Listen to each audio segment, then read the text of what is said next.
Good evening. US President Donald Trump has warned of devastating penalties for Russia should Vladimir Putin choose not to back a 30-day ceasefire the US has agreed to with Ukraine. He sent a team of US diplomats to Moscow for talks, but so far the Kremlin has not responded to the proposal as President Putin met with military commanders. The world awaits his decision on a ceasefire, but Vladimir Putin was dressed for war, visiting soldiers in Russia's Kursk region for the first time since parts of it were captured by Ukraine in August. Now, Russian forces are taking back land, and the president doesn't appear to be in the mood for compromise. Наша задача в ближайшее время, в кратчайшие сроки, окончательно разгромить противника, окопавшегося на территории Курской области. И, конечно, нужно подумать, просил бы подумать в будущем и о создании зоны безопасности вдоль государственной границы. Об этом тоже нужно подумать. After cutting off Ukraine's aid and intelligence to force Kyiv to the table, Donald Trump is starting to apply some pressure on Moscow. There are things you could do that wouldn't be pleasant in a financial sense. I can do things financially that would be very bad for Russia. I don't want to do that because I want to get peace. Vladimir Zelensky hopes a 30-day ceasefire could be used to negotiate a permanent peace plan. У нас є наші пропозиції, але покласти на папір погоджені кроки з нашими союзниками, погоджені кроки і формати тих чи інших гарантій безпеки, які будуть у Україні після закінчення цієї війни. European defence ministers have been discussing how a post-ceasefire peacekeeping force would work. We're cooperating closely with partner nations, and we're looking to build a coalition of the willing from Europe and beyond. And from today, we are accelerating that work. But the idea of Western soldiers in Ukraine remains a non-starter for the Kremlin. You won't accept it under any conditions? Under any conditions, well, nobody is talking to us. They keep saying nothing about Ukraine without Ukraine, but they do everything about Russia without Russia. Just hours after the ceasefire proposal was made public, a Russian missile hit a hotel and apartment block in Volodymyr Zelensky's hometown. And then, as rescuers responded, another hit. To survivors of the double-tap attack, the idea Moscow has any interest in peace seems absurd. Мирні переговори можливі тоді, коли є бажання не в однієї, а в обох сторін. На жаль, зі сторони Росії ми не бачимо такого. In places like this, peace feels some way off. Ben Lewis, SBS World News. And later in the bulletin, we'll get the view from Ukraine on the prospects of a long-term peace deal. Well, the European Union and Canada have retaliated against US steel and aluminium tariffs in a further escalation of global trade tensions. President Donald Trump has now threatened even more countermeasures as Europe warns there will be no winners in an all-out trade war. Donald Trump has put even America's closest friends on notice. In the Oval Office, Ireland's Prime Minister was met with good grace, but couldn't escape the presidential vitriol over perceived trade abuses. The EU was set up in order to take advantage of the United States. Including Ireland? Is Ireland taking advantage of the US? Of course they are. Tensions heightened by the European Union's retaliation to global US tariffs on steel and aluminium. From next month, the bloc will primarily target for trade sanction goods from Republican states, including beef, bourbon, motorcycles and jeans. Tariffs are taxes. They are bad for business and worse for consumers. Jobs are at stake, prices up. Nobody needs that. Will you respond to their retaliation? Of course I'm going to respond. Canada also hitting back by imposing a 25% levy on a further $32 billion worth of US imports. The only constant in this unjustified and unjustifiable trade war seems to be President Trump's talks of annexing our country through economic coercion. But across the pond, the British Prime Minister went only as far as saying he was disappointed with the US move. We will take a pragmatic approach, but we will keep all options on the table. The EU's tariffs on $44 billion worth of US goods are meant to apply maximum political pressure.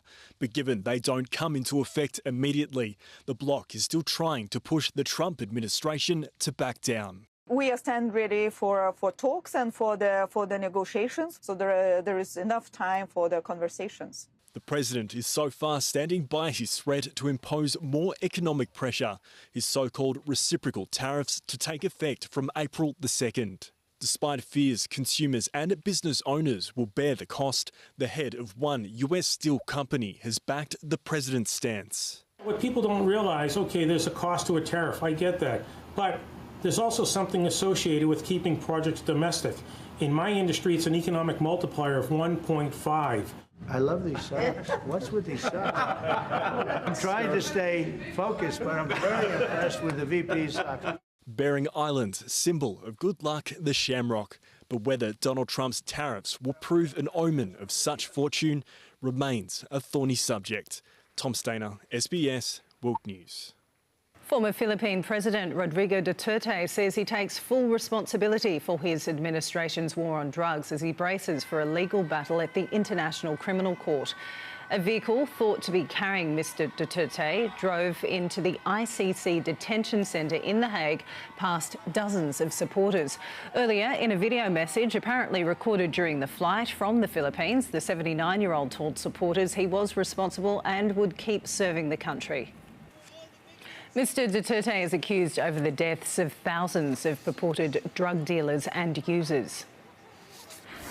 Syria's interim president has announced the formation of a National Security Council. The body will be tasked with coordinating and managing security and political policies. Government forces are battling an uprising from loyalists of ousted leader Bashar al-Assad. Rights groups say around 1,400 civilians, mostly Alawites, have been killed.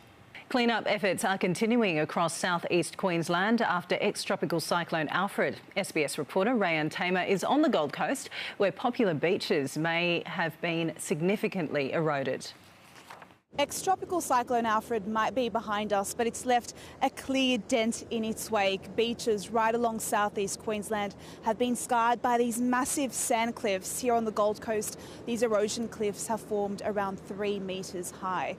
Millions of tonnes of sand have been swept away. That's equivalent to around 2,000 Olympic swimming pools. I've been on the Gold Coast now about 6 years, and this is the first time I've seen this. For now, some of the worst affected beaches have been taped off and work is already underway to bring the sand back. Locals here have mixed reactions over whether it could be a major drawback for tourism. Oh, 100%. If I was a tourist visiting here, I would cancel my trip for sure. You can still lie on the beach, so maybe, but maybe not. Gold Coast Council has set itself a deadline of Easter to bring its famous beaches back to pre-cyclone conditions. But experts and residents say it could take a little longer, weeks if not months, to return this back to normal. SBS reporter Rayan Tamer updating us from the Gold Coast. Well, Queensland's homelessness crisis has been brought to light by the recent emergency caused by ex-tropical cyclone Alfred. Brisbane's Lord Mayor today announced that rough sleepers living in so-called tent cities would be given 24 hours notice to leave. And while waters are now receding, earlier this week SBS visited a heavily flooded tent city just south of Brisbane, an area struggling to cope with limited housing supply. Floods exposing Queensland's homelessness crisis. I think it was really bad, I think. Mick and his dog Red have been living at this park near Beenleigh, just south of Brisbane, at the mercy of the elements as ex-tropical cyclone Alfred battered the region for days. Oh, it hit pretty hard. The winds were the worst, and with the rain, and we just sat there and just trying to keep it all down, keep the tents down, keep our roofs on. The nearby Albert River rose rapidly on Sunday night. Mick stayed, but dozens left in a hurry. They went out quick. As soon as the water started hitting that creek down the bottom there, they all started going out. They all moved out there. They went up to shelters. He narrowly avoided the reality now facing many of his neighbours: tents, belongings and critical identification documents destroyed. Every one of them tents would have lost pretty much most of everything. Some of them got a little bit in trolleys and pushed out what they could and carried what they could, but everything else is left there. We didn't know if it was going to come that far up. A local homelessness service says the park had around 37 campsites with 3 to 4 people in each. The number of sites left standing after the flood is 11. Shocking that we still have people living in those circumstances. Sad and disappointed that we're, as a community, as a Logan community and as Australia, the lucky country, had allowed it to happen. YFS worked with emergency services to warn rough sleepers in the area to evacuate. When the cyclone was approaching us, it was difficult to get the message across because, it was a sunny day and people just not quite understanding or not getting all the news. The number of rough sleepers in the Logan City Council area has risen sharply since the start of the COVID pandemic, up 277% as median rents skyrocketed by $200 since 2021. So we're the fastest growing city in the state. As the situation got worse, our council gave some consideration to it and essentially decided that we would take a compassionate approach where as long as people were looking for housing, we were happy for them to camp there. We have people who are working, who are living in parks and in their cars in Logan. A new approach today announced by the Brisbane City Council, moving to clear out encampments, saying many have refused offers of crisis accommodation. We'll give 24 hours notice once we have a chance to talk to each individual that the tents will be removed. Some cautiously supportive of the move. We can't rely on tents as a way of resolving homelessness. However, this isn't something we should be blaming individuals for. Since they've been moved out, they've been moving them into apartments. For rough sleepers impacted by flooding, another risk also looms. Floodwater is not clean. It's got sewer overflow into it. The septic tank from the toilets that are in that park, that's also overflowed. So at the moment we've got it fenced. To be honest, it could be months before we can actually restore that site. Uncertainty now for those who call this park home. Trying to find somewhere to go, find somewhere to live, and it's a hard times at the moment. And and then you lose what you have. It sucks. It really does. Alexandra Jones, SBS World News. Islamophobic incidents in Australia have more than doubled in recent years, now reaching a crisis point. That's according to a new report also revealing that Muslim women make up the overwhelming majority of victims. Fantastic to be here at the opening. Last month, the Mayor of Bankstown posted this video on TikTok, marking the opening of a new Islamic school.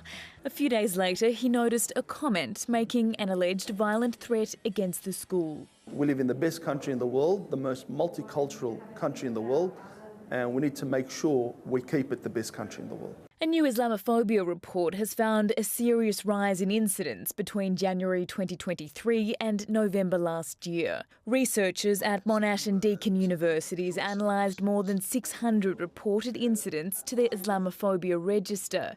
It found in-person incidents more than doubled and verified online incidents more than tripled, the largest uptick since the report began 11 years ago. There is a problem that needs to be addressed at the moment. The statistics show us that, and the job is for us all to come together to work towards this. This is not just a Muslim problem, this is an all of Australia problem. In the weeks after the October 7 attack in Israel, reports increased by 1,300%. And in general, women are disproportionately targeted, making up 75% of all victims. Most of the perpetrators were men. The report's authors have put forward 28 recommendations. Really needs to be tackled and addressed head-on by political leaders in particular and those in decision-making. About half of the recorded incidents of Islamophobia happened here in New South Wales, home to the largest population of Muslim Australians.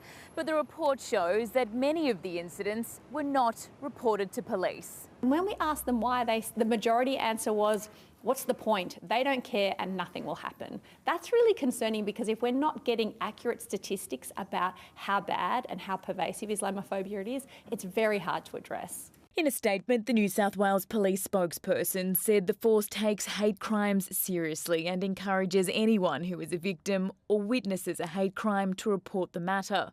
In the case of Belil El Hayek, police today charged a 53-year-old Sydney man over the alleged threatening comments on TikTok. Georgia Marr, SBS World News.